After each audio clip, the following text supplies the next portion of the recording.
Autant de misère. C'est pourtant Haïti qu'on a surnommé la perle des Antilles, mais comme vous allez le voir, cette perle reposait sur un collier qui a plutôt servi à étouffer le peuple haïtien.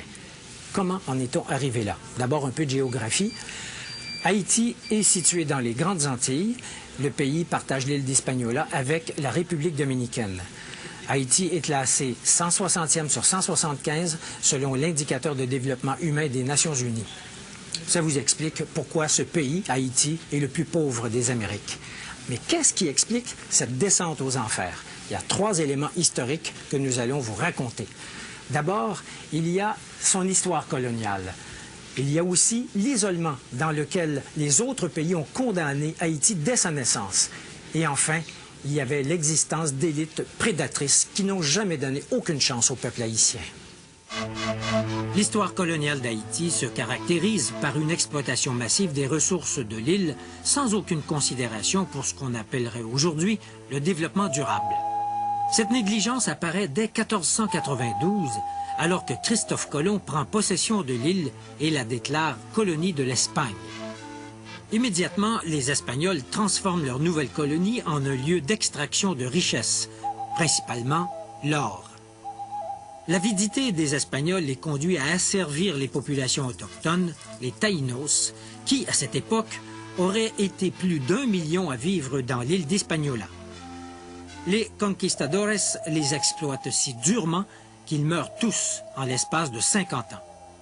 L'histoire coloniale d'Haïti débute donc par un génocide. En 1697, Charles II, le roi d'Espagne, cède au roi de France, Louis XIV, la portion occidentale d'Hispaniola, qui est rebaptisée Saint-Domingue. Et cette colonisation française va intensifier la descente aux enfers d'Haïti. Je vous raconte la suite dans quelques instants. Je vous disais il y a quelques instants que la colonisation française a joué un rôle majeur dans le destin tragique d'Haïti. Voici comment ça s'est passé. Au 18e siècle, les Français installent à Saint-Domingue un système d'exploitation agricole qui est basé sur la culture du café et de la canne à sucre. Eh bien, à l'époque, la canne à sucre avait la même importance dans l'économie que le pétrole a aujourd'hui dans notre économie. Pour la France, Saint-Domingue, c'est le pactole. Les colons français de Saint-Domingue deviennent fabuleusement riches. C'est l'esclavage qui leur permet d'accumuler des fortunes. Entre 1697 et 1791, les bateaux négriers amènent, principalement de l'île de Gorée au Sénégal, plus de 860 000 esclaves. Une fois arrivés de l'Afrique, ces esclaves subissent un régime d'exploitation d'une brutalité incroyable. L'esclavage fait également surgir les premières divisions au sein même de la population noire. L'affranchissement de certains esclaves, souvent des enfants illégitimes des maîtres blancs, donne naissance à une élite, les mulâtres créoles.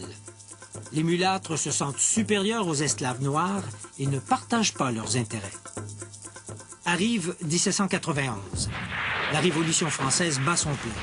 Liberté, égalité, fraternité sont des principes qu'on veut étendre partout. Partout, sauf à Saint-Domingue, où les propriétaires des plantations y voient une menace au maintien du système esclavagiste. Cependant, les mulâtres et les Noirs affranchis souhaitent les voir établir ces principes dans l'île, mais pour eux seuls. Un chef, Toussaint Louverture, déclenche une rébellion extrêmement violente. Les rebelles battent les troupes de Napoléon Bonaparte et déclarent l'indépendance de la République d'Haïti le 1er janvier 1804. Haïti, ou Haïti, comme on disait à l'époque, c'est le nom que les indigènes Taïnos donnaient à leur territoire. Ça veut dire pays de montagne. Mais le prix payé par Haïti pour acquérir son indépendance est absolument astronomique. L'économie du pays est dévastée. Haïti aurait peut-être pu s'en sortir si d'autres pays avaient accepté de l'aider, mais ce ne fut pas le cas.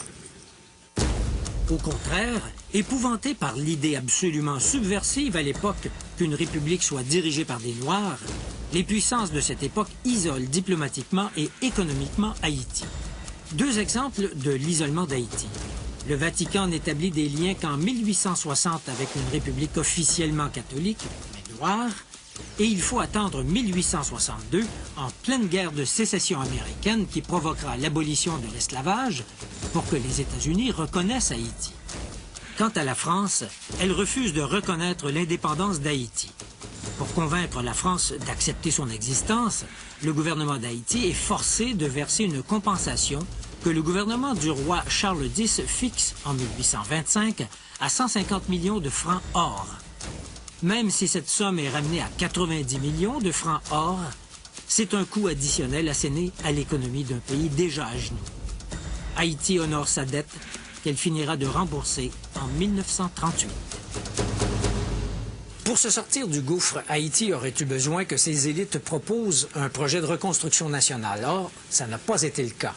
La nouvelle classe dirigeante, qui est formée de mulâtres créoles et des rares familles blanches demeurées dans l'île, perpétue l'exploitation des classes laborieuses, tout en interdisant à ces classes laborieuses, qui forment la majorité, l'accès au pouvoir.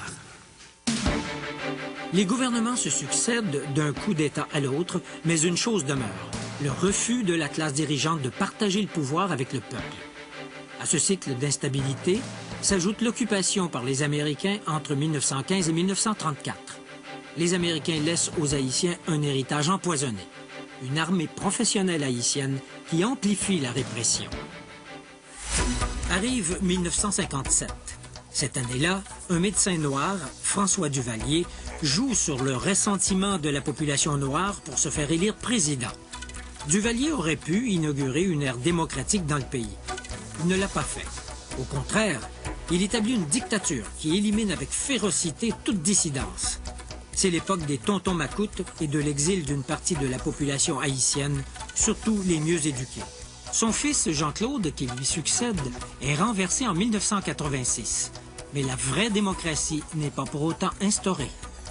Depuis cette époque, la démocratie est fauchée chaque fois qu'elle tente de sortir de terre.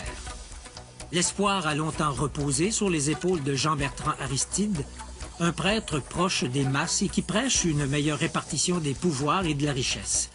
Une fois au pouvoir, Aristide n'arrive pas à réaliser ce projet. D'une part, il se met à dos les élites possédantes qui ne veulent rien changer. D'autre part, il sombre lui-même dans le moule de l'homme fort, du chef charismatique mais autoritaire qui ne partage pas le pouvoir et utilise la force pour se maintenir en place. Cette double dynamique explique les malheurs récents d'Haïti, le coup d'État contre Aristide en 1991, les élections contestées, les troupes des chimères qui remplacent les tontons macoutes et l'hésitation de la communauté internationale à fournir des fonds pour rescaper le pays. La grande question est maintenant de savoir comment Haïti pourra rompre avec son passé et s'engager dans la voie de la prospérité et de la démocratie. Il est évident que la communauté internationale aura un rôle à jouer dans cette tâche de réanimation. Mais pour rendre son éclat à la perle des Antilles, il faudra beaucoup de doigté et beaucoup d'argent.